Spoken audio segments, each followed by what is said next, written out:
हम सबकी ज़िंदगी में कई बार ऐसे लम्हे आते हैं जब हमें लगता है कि कुछ ठीक नहीं हो रहा है, जो भी हो रहा है सब हमारे खिलाफ हो रहा है। भगवान ये क्या कर रहा है? कई बार हम उन्हें कोसते हैं, कई बार हम अपनी बातों को रखते हैं, उनको बताते हैं कि भाई नहीं ठीक हो रहा है।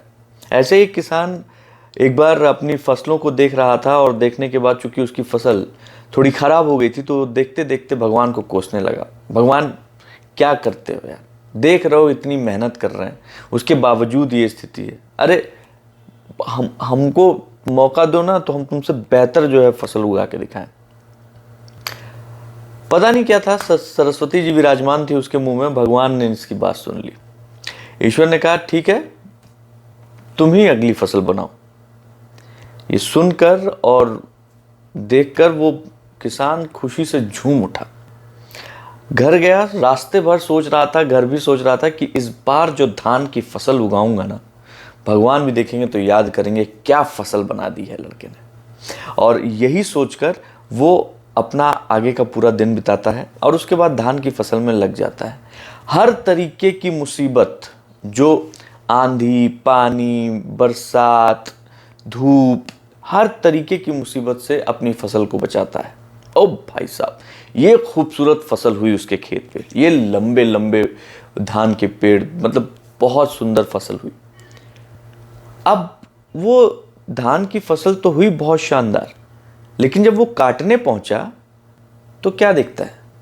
वो जो फसल है उस फसल में बालियां ही नहीं आई हैं, जिसमें दाने लगे होते हैं वो बालियां ही नहीं आई। सर पकड़ कर बैठ गया। फिर याद किया भगवान को, भगवान ये क्या, मैंने तो इसको इतने प्यार से इतना संभाल के रखा, इसमें बाली ही नहीं आई, इसमें धान ही नहीं आया। ये मैं क्या करूं, इसका क्या करूंगा, अनाज ही नहीं हुआ। तो प्रभु ने कहा कि भाई, जिस आंधी, तूफान, बारिश और धूप से तुम इसे बचा रहे थे, उन्हीं से लड़ने की वजह से इनके अंदर एक आग उत्पन्न होती है, एक जीने की लालसा होती है, और वही लड़ाई इनके अंदर उन बालियों को पैदा करती है।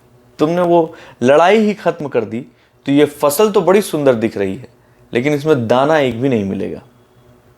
हम लोगों की जिंदगी में भी ऐसा ही होता है। हम अपने बच्चों के लिए इतना कुछ करते हैं कि उनको सुधारने में, उनकी जिंदगी को संवारने में हम न जाने क्या क्या सोच डालते हैं, न जाने क्या क्या कर डालते हैं, लेकिन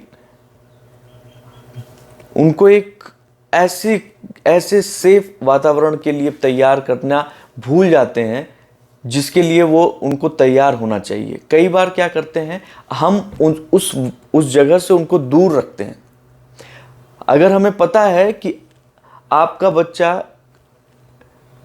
कहीं पे चोट लग सकती है, उसको कहीं पे उसको कोई दिक्कत हो सकती है, तो हम उसको इत्तला भी करते हैं और साथ में कोशिश करते हैं कि वहां जाए ही ना। अगर वो खेल के मैदान में गया तो पता है कि आपको चोट लग सकती है बच्चे को, लेकिन आप चाहते हैं कि भाई उसको चोट ना लगे कहीं भी किसी तरीके की, तो आप कहते हैं बेटा बाहर खेलने मत जाओ, बैठो टीवी देखो, खेल लो। कई बार ऐसा होता है, लेकिन जब तक उसको चोट नहीं लगेगी, जब तक वो गिरेगा नहीं, तब तक वो संभलेगा कैसे?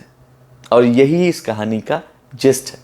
अगर आप अपने बच्चों को स्ट्रांग बनाना चाहते हैं, आने वाली लड़ाई के लिए तैयार करना चाहते हैं, तो आपको उन्हें उन मुसीबतों से लड़ना सिखाना होगा, ना कि उन मुसीबतों को किनारे करना और बच्चे को एकदम किनारे करना। तो उससे क्या होगा कि बच्चा कभी वो चीज़ देखेगा ही नहीं, वो मुसीबत झेलेगा ही नहीं, तो उसके समझ में नहीं आएगा जब उसके सामने वो मुसीबत पड़ेगी।